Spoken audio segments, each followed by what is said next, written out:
Selamat sore saudara-saudara, Shalom.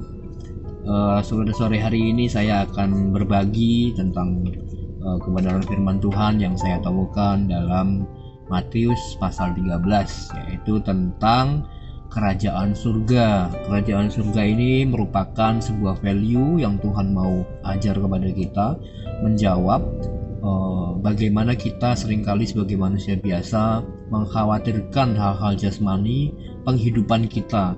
Tidak akan pernah jauh hal kekhawatiran itu tentang sandang, pangan, dan papan. Memang itu adalah hal-hal yang wajib kita perhatikan dalam kehidupan kita. Namun hidup itu tidak melulu tentang hal-hal kebutuhan jasmani atau hal-hal pemenuhan kebutuhan jasmani. Oke, dalam Matius 13 ini Tuhan berbicara tentang bagaimana kita merespon sebuah firman, ya. Di pasal 13, Matius pasal 13 ayat 19 sampai 23. Kepada setiap orang yang mendengar firman tentang kerajaan surga tetapi tidak mengertinya, datanglah si jahat dan merampas yang ditaburkan dalam hati orang itu. Itulah benih yang ditabur di pinggir jalan. Ayat 20. Benih yang ditaburkan di tanah yang berbatu-batu ialah orang yang mendengar firman itu dan segera menerimanya dengan gembira. 21. Tetapi ia tidak berakar dan tahan sebentar saja. Apabila datang penindasan atau penganiayaan karena firman itu, orang itu pun segera murtad. Ayat 22. Yang ditaburkan di tengah semak duri ialah orang yang mendengar firman itu, lalu kekhawatiran dunia ini dan tipu daya kekayaan menghimpit firman itu sehingga tidak berbuah. Ayat 23. Yang ditaburkan di tanah yang baik ialah orang yang mendengar firman itu dan mengerti, dan karena itu ia berbuah. Ada yang 100 kali lipat, ada yang 60 kali lipat, ada yang 30 kali lipat. Di sana juga ada satu penekanan ayat bagaimana Tuhan Yesus mention siapa bertelinga hendaklah ia mendengar. Ini berbicara tentang bagaimana kita merespon sebuah firman. Jadi hal kerajaan surga itu adalah hal-hal yang merupakan apa yang Tuhan inginkan itu tumbuh dalam kehidupan kita, yaitu salah satunya adalah bagaimana kita mempunyai respon terhadap firman Tuhan, ya. Yang kedua, di ayat 36 sampai 43 tentang perumpamaan tentang gandum dan ilalang. Matius 13 ayat 36 sampai 43. Sesudah itu Yesus meninggalkan orang banyak itu lalu pulang. Murid-muridnya datang dan berkata kepadanya, "Jelaskanlah kepada kami perumpamaan tentang lalang di ladang itu." Ia menjawab, "Orang yang menaburkan benih baik ialah anak manusia. Ladang ialah dunia. Benih yang baik itu anak-anak kerajaan, sedangkan lalang anak-anak si jahat.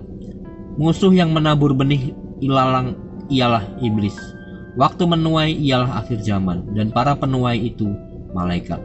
Jadi, seperti lalang itu dikumpulkan dan dibakar dalam api, demikian juga pada akhir zaman. Anak manusia akan menyuruh malaikat-malaikatnya, dan mereka akan mengumpulkan dari dalam kerajaannya segala sesuatu yang menyebabkan orang berbuat dosa dan semua orang yang melakukan kejahatan. Semuanya akan dicampakkan ke dalam tungku berapi. Di sanalah akan terdapat ratapan dan kertak gigi. Ayat 43. Pada waktu itulah orang-orang benar akan bercahaya seperti matahari dalam kerajaan Bapa mereka.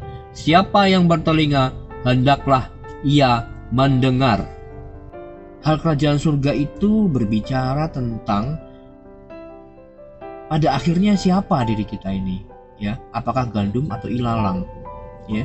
Gandum itu punya bulir, punya buah, punya manfaat, sedangkan ilalang cenderung untuk mengganggu, menyedot sumber makanan yang ada di dalam tanah, juga bersaing dengan gandum. Jadi lebih banyak mengganggu, ya, tanaman ini, dan tidak punya bulir, tidak punya buah. Oke, dan pada akhirnya ilalang ini nanti akan dikumpulkan dan dibakar, ya. Oke, yang ketiga berbicara kerajaan surga itu berbicara iman yang bertumbuh, ya. Di ayat 31 sampai 32 ada perumpamaan tentang biji sesawi. Matius 13 ayat 31 sampai 32. Yesus menyampaikan suatu perumpamaan lain lagi kepada mereka, katanya, "Hal kerajaan surga itu seumpama biji sesawi yang diambil dan ditaburkan orang di ladangnya.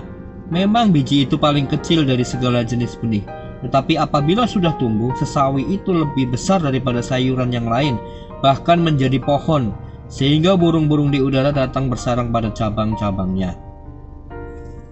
Kerajaan surga itu berbicara iman yang bertumbuh. Ya, di ayat 31 sampai 32 ada perumpamaan tentang biji sesawi.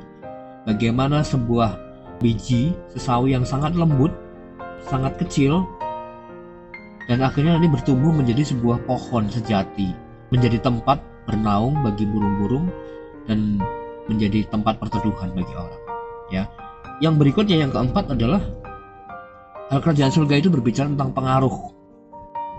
Matius 13 ayat 33. Ia menceritakan perumpamaan ini juga kepada mereka. Hal kerajaan surga itu seumpama ragi yang diambil seorang perempuan dan diadukkan ke dalam tepung terigu sebanyak 40 liter sampai mengembang seluruhnya. Ya, ini ada di ayat 33. Bagaimana ragi itu menghamirkan seluruh adonan. Artinya apa? Ragi yang tadinya sedikit itu bisa mengembangkan seluruh adonan gandum menjadi kue yang atau roti yang mengembang besar, ya, berdampak kepada seluruh adonan. Artinya apa? Kehidupan kita sebagai orang Kristen itu seharusnya memahami konsep ini sebagai bahwa hidup kita itu sudah harus membawa dampak, ya, membawa dampak bagi lingkungan kita dimanapun kita berada, di kantor, di keluarga, di tempat pekerjaan, di tempat usaha, di setiap pergaulan kita harus membawa dampak. Dampaknya tentu saja dampak yang baik, ya, yang diharapkan. Poin yang kelima adalah hal kerajaan surga itu bicara bagaimana kita memberi value terhadap hal-hal rohani. Bagaimana kita memberi value itu artinya memberi nilai, ya, menghargai, penghargaan. Bagaimana kita memberi penghargaan terhadap hal-hal rohani. Ini sangat penting karena value tertentu yang kita nilai tinggi, ya sedemikian pula kehidupan kita akan naik karena value yang kita berikan kepada hal yang kita anggap penting, ya. Dan ini seringkali membuat orang gagal dalam memahami apakah kita memberi value kepada firman Tuhan itu biasa saja atau kita malah menilai rendah, meremehkan, atau menilai kehidupan rohani itu atau hal rohani itu menjadi sebuah nilai yang tinggi, yang berharga dalam hidup kita. Itu perlu kita pikir ulang, ya, sebagaimana firman ini berbicara bagaimana kita memberi value kepada hal-hal rohani. Ini ada di ayat 44 sampai dengan 45. Matius 13 ayat 44 sampai 45. Hal kerajaan surga itu seumpama harta yang terpendam di ladang, yang ditemukan orang, lalu dipendamnya lagi. Oleh sebab sukacitanya, pergilah ia menjual seluruh miliknya, lalu membeli ladang itu. Demikian pula hal kerajaan surga itu seumpama seorang pedagang yang mencari mutiara yang indah. Setelah ditemukannya mutiara yang sangat berharga, ia pun pergi menjual seluruh miliknya, lalu membeli mutiara itu. Ya, semakin kita memberi nilai yang tinggi dan kita menganggap bahwa firman, hal-hal rohani itu menjadi hal-hal yang berharga dalam hidup kita, maka hidup kita akan semakin dibawa naik, ya, percayalah. Karena disitulah Tuhan berjanji bahwasanya kita tidak perlu khawatir tentang hal jasmani yang tadi, ya, yang sandang, pangan, dan papan. Tapi kita harus memperhatikan, mencari hal-hal kerajaan Allah, kerajaan surga ini, supaya hidup kita itu otomatis akan dibawa kepada pemenuhan segala hal jasmani. Saya percaya itu. Terus poin yang keenam. Poin yang keenam ini sebetulnya mengulang, ya, sedikit banyak mengulang poin di ayat 36 dan 43 tentang akhir zaman, ya. Mengulang pokok pikiran di sana tentang akhir zaman, di mana di sana diceritakan hal kerajaan surga itu seperti orang menjala ikan, ya, pukat. Pukat itu jala. Pukat itu jala untuk menangkap ikan yang ada di lautan. Tentu saja waktu kita menangkap, menebarkan pukat atau jala, itu semua jenis ikan pasti kemungkinan akan masuk, ya. Mau ikan yang kecil, yang masih anakan, yang dewasa, yang tidak menjadi target tangkap kita, ya. Kita maunya tangkap ikan misalnya ikan tertentu, tetapi yang masuk ternyata ikan yang lain, ada ikan hiu dan sebagainya. Nah, itu di luar target kita, di luar target penangkapan. Akhirnya apa? Banyak sekali itu biasanya dibuang, ya. Jadi itu berbicara tentang akhir zaman di mana Tuhan itu memilih umatnya, ya.